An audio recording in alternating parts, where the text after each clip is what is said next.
तो फाइनली दोस्तों matric inter 2026 का एग्ज़ाम फॉर्म भरने का डेट आ चुका है। आप में से बहुत सारे बच्चे सवाल कर रहे थे कि मैट्रिक का एग्ज़ाम फॉर्म कब भरा जाएगा, इंटर का एग्ज़ाम फॉर्म कब भरा जाएगा। तो फाइनली डेट जारी हो चुका है, नोटिस इंटर का भी जारी हो चुका है और नोटिस मैट्रिक का भी जारी हो चुका है। डेट आप पहले समझ लीजिए, मैट्रिक का एग्ज़ाम फॉर्म भरा जाएगा 19 सितंबर 2025 से और मैट्रिक के एग्ज़ाम फॉर्म को भरने का लास्ट डेट है 5 अक्टूबर 2025 तक फ़िलहाल।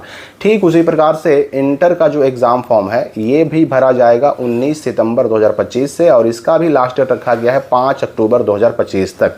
तो इस एग्ज़ाम फॉर्म के साथ ही जारी हुआ है मूल सूचीकरण प्रमाण पत्र यानी ओरिजिनल रजिस्ट्रेशन कार्ड। इंटर का भी और मैट्रिक का भी मूल सूचीकरण प्रमाण पत्र यानी कि पंजीयन कार्ड, जिसको हम लोग ओरिजिनल रजिस्ट्रेशन कार्ड भी कहते हैं, वो जारी हो चुका है। लेकिन कुछ बच्चे ऐसे हैं जिनको एग्ज़ाम फॉर्म भरने पर रोक लगा दी गई है, जैसे वो बच्चे जिनका डमी का घोषणा पत्र जो है ना उनके अपने स्कूल वालों ने बोर्ड के पोर्टल पर वेबसाइट पर अपलोड नहीं किया, उनको ये एग्ज़ाम फॉर्म भरने की अनुमति नहीं दी जाएगी। मैट्रिक वाले नोटिफिकेशन में भी ये बात लिख दी गई है और इंटर वाले नोटिफिकेशन में भी एक लाइन ये लिख दिया गया है कि जिनका जिनका डमी का घोषणा पत्र अपलोड नहीं किया गया उनको एग्ज़ाम फॉर्म नहीं भरने दिया जाएगा।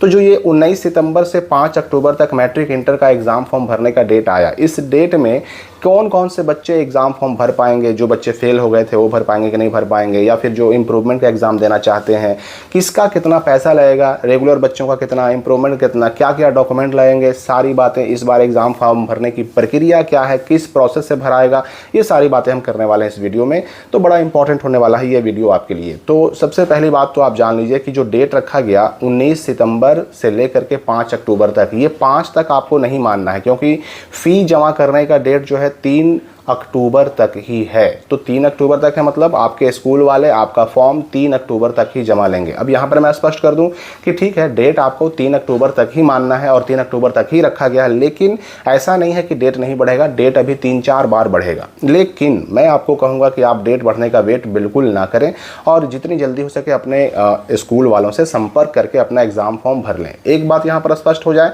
कि भाई आप एग्ज़ाम फॉर्म खुद से नहीं भर सकते, आप स्कूल जाएंगे, स्कूल से आपको एक प्रिंटेड फॉर्म मिलेगा। प्रिंटेड फॉर्म में क्या है ना कि खंड ए और खंड बी, 2 खंड बनाए गए हैं और उसमें खंड ए में कॉलम नंबर 1 से 17 तक आपके सारे डिटेल्स छपे रहेंगे। और वो डिटेल्स कहाँ से उठाए गए हैं, तो आपके रजिस्ट्रेशन कार्ड से, जो आपने इससे पहले डमी रजिस्ट्रेशन कार्ड देखा था उसमें जो चीज़ें छपी हुई थी कॉलम नंबर 1 से 17 तक वो सारी चीज़ें भरी रहेंगी। आपको भरना उसमें कुछ भी नहीं है। भरना क्या है फिर, तो भरना है कॉलम नंबर 18 से लेकर के 34 तक। ये प्रिंटेड फॉर्म किसको मिलेगा, तो जो रेगुलर बच्चे हैं जो पहली बार मैट्रिक या इंटर का एग्ज़ाम देने जा रहे हैं, ऐसे बच्चों को प्रिंटेड फॉर्म मिलेगा, छपा हुआ फॉर्म मिलेगा। लेकिन जो बच्चे एक्स हैं यानी पहले फेल हो गए थे या फिर जो इम्प्रूवमेंट का एग्ज़ाम देना चाहते हैं वो भी इसी डेट में फॉर्म भर सकते हैं, तो उनको जो फॉर्म मिलेगा वो ब्लैंक मिलेगा। यहाँ पर मैं स्पष्ट कर दूं कि ये जो एग्ज़ाम फॉर्म डेट आया इसमें जो रेगुलर बच्चे हैं पहली बार एग्ज़ाम देने वाले हैं वो तो फॉर्म भरेंगे ही, साथ ही साथ मैट्रिक इंटर के वैसे छात्र भी फॉर्म भरेंगे जो इससे पहले 2025 में एग्ज़ाम दिए थे, नंबर कमाए था, असंतुष्ट थे और इम्प्रूवमेंट का एग्ज़ाम देना चाहते हैं। वैसे बच्चे भी इस साल इम्प्रूवमेंट का एग्ज़ाम दे सकते हैं, लेकिन इसके लिए उनका पोर्टल पे नाम होना चाहिए, इसलिए पहले आपको अपने स्कूल वालों से चेक करवाना होगा। यहाँ पर स्पष्ट ये भी कर दूं मैं कि इम्प्रूवमेंट के लिए शर्त ये है कि आपका पिछले साल ही एग्ज़ाम दिया हुआ होना चाहिए। मतलब 1 साल गैप करके आप एग्ज़ाम इम्प्रूवमेंट का नहीं दे सकते। मतलब जो 2024 में जिन्होंने एग्ज़ाम दिया मैट्रिक इंटर का, वह 2026 में इम्प्रूवमेंट में एग्ज़ाम नहीं दे सकते।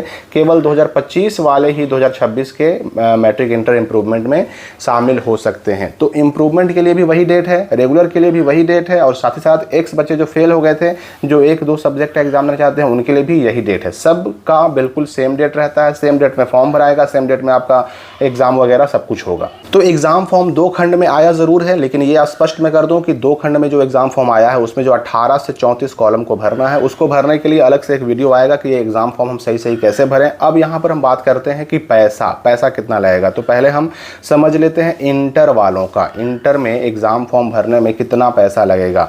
तो जो पहली बार जो है एग्जाम फॉर्म भर रहे हैं, जो पहली बार इंटर का एग्जाम देने जा रहे हैं, उनका फ़ी लगेगा 1430 रुपया, जो पहली बार है उनके लिए। समुन्नत यानी कि क्वालिफाइंग यानी ऐसे बच्चे जो इम्प्रूवमेंट का एग्ज़ाम देना चाहते हैं उनका 1770 रुपया लगेगा। इसके अलावा कुछ बच्चे ऐसे हैं जो पहले फेल हो गए थे और फिर से एग्ज़ाम देना चाहते हैं तो उनका लगेगा 1090 रुपया। और कंपार्टमेंटल के रूप में जो 1 या 2 सब्जेक्ट में शामिल होना चाहते हैं उनका लगेगा 960 रुपया, ये आप समझ लीजिए। अब इसके बाद हम इंटर के बाद जो है मैट्रिक वालों का एग्ज़ाम फॉर्म का फ़ी जो है समझ लेते हैं।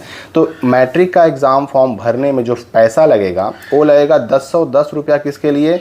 तो जनरल और BC2 के लिए, और SC ST और BC1 के लिए लगेगा 895 रुपया एग्ज़ाम फॉर्म भरने में। अब यहाँ पर ये भी आप जान लीजिए कि कुछ स्कूल वाले ऐसे भी होते हैं कि जो आपका वार्षिक शुल्क जो है ना एग्ज़ाम फॉर्म फ़ी के साथ ही जोड़ करके लेते हैं। तो अगर आपका वार्षिक शुल्क इसके साथ जोड़ा जाएगा तो आपका एग्ज़ाम फॉर्म का जो फ़ी है, पैसा है, वो बढ़ जाएगा। वार्षिक शुल्क अगर इससे पहले आपसे ले लिया गया है 2025 के लिए, तब तो आपसे केवल यही पैसा लिए जाएंगे, चाहे मैट्रिक हो चाहे इंटर हो। लेकिन अगर वार्षिक शुल्क नहीं लिया गया, एनुअल फ़ी नहीं लिया गया है, तो वो भी इसके साथ जोड़ करके लिया जा सकता है। तो आप अपने स्कूल से पता कर लें कि आपके स्कूल में एक्चुअल कितना पैसा लग रहा है एग्ज़ाम फॉर्म भरने में। बोर्ड का जो शुल्क है, बिहार बोर्ड को जो पेड होगा ना, वो यही है 895 BC1 और SC ST के लिए, और BC2 और जनरल के लिए 1010 रुपया है मैट्रिक में। इंटर में जो मैंने आपको दिखाया कि इंटर में भी वही है, और इंटर में भी जो है छूट रहती है। BC1 SC ST को क्या, रेगुलर बच्चे को केवल रहेगा छूट, और उनको जो रेगुलर वाले जो बच्चे हैं, पहली बार एग्जाम देने वाले बच्चे हैं, उनका SC ST BC1 में 260 रुपया कम लगेगा। यानी ये जो पैसा आप देख रहे हैं 1430, तो BC1 SC ST वाले 1430 में से 260 घटा लें, समझ गए, उतना पैसा आपका लगेगा। अब एक्चुअल फ़ी के लिए आप स्कूल से संपर्क कर लीजिए। फॉर्म मिलेगा आपको तो स्कूल से ही मिलेगा, आप खुद से डाउनलोड नहीं कर सकते हैं। अब यहाँ पर मैं स्पष्ट कर दूं कि डॉक्यूमेंट क्या क्या लगेगा। देखिए, डॉक्यूमेंट इसमें कुछ भी लेने की ज़रूरत नहीं होती है, क्योंकि इसमें आपका ना फॉर्म में ही सब कुछ, 1 से लेकर 17 तक के कॉलम में फॉर्म में ही सब कुछ छपा रहता है। तो मैट्रिक इंटर दोनों में जब सब कुछ छपा हुआ है तो इसमें अलग से कोई डॉक्यूमेंट लेने की ज़रूरत नहीं होती है। फिर भी अगर आपका स्कूल वाला आपसे अगर आधार कार्ड मांगते हैं या फिर आपके पंजीयन पत्र यानी जो मूल रजिस्ट्रेशन कार्ड है वो मांगते हैं, तो आपको फोटोकॉपी लगाना होगा। अब यहाँ पर प्रक्रिया समझ लीजिए, फॉर्म भरने के लिए हमें क्या करना होगा। तो फॉर्म भरने के लिए पहले आप स्कूल जाइए, वहाँ से मिलेगा आपको पहले रजिस्ट्रेशन कार्ड यानी मूल पंजीयन पत्र मिलेगा। इसके साथ ही आपको मिलेगा वहीं से, अपने स्कूल से ही मिलेगा आपको एग्ज़ाम फॉर्म। एग्ज़ाम फॉर्म कैसा रहेगा, तो उस पर आपका फ़ोटो, आपका डिटेल्स 1 से लेकर 17 तक सब प्रिंट रहेगा, छपा हुआ रहेगा। फॉर्म मिल गया, अब उसमें जो है कॉलम नंबर 18 से 34 तक सब भर दीजिए, अपना साइन, गार्जियन का साइन सब कर दीजिए। और उसके साथ जो पैसा है, जितना शुल्क है आपके स्कूल में, वो शुल्क और वो फॉर्म वो आप अपने स्कूल में जमा कर दीजिए। आपको हो सकता है रसीद वगैरह काट कर मिल जाएगा, भरा गया आपका फॉर्म। अब इसके बाद आपको कुछ नहीं करना है, ठीक है। तो ये प्रक्रिया है एग्ज़ाम फॉर्म भरने की। अगर डॉक्यूमेंट कुछ लगता है तो डॉक्यूमेंट भी लगा दीजिए, ये आपके स्कूल पर डिपेंड करता है। तो पैसे यानी एग्ज़ाम फॉर्म का शुल्क वो अलग अलग स्कूल में अलग अलग हो सकता है, और डॉक्यूमेंट की बात करें तो वो भी अलग अलग स्कूलों में अलग अलग मामला हो सकता है। तो मेरे ख्याल से पूरी बात आप समझ गए होंगे। अगली वीडियो में हम मिलेंगे कि ये एग्ज़ाम फॉर्म कैसे भरना है सही। तो आप 10 के स्टूडेंट हैं या 12 के स्टूडेंट हैं, आप पहली बार एग्ज़ाम देने जा रहे हैं, रेगुलर स्टूडेंट हैं या फिर एक्स हैं या फिर इम्प्रूवमेंट है, आप कमेंट करके हमें भी बताइए। इसके अलावा कोई और समस्या हो, कोई और सवाल हो आपका, वो भी कमेंट करके पूछ सकते हैं। हम मिलेंगे अगली वीडियो में नए अपडेट और नई जानकारी के साथ, एग्ज़ाम फॉर्म भरने के वीडियो के साथ।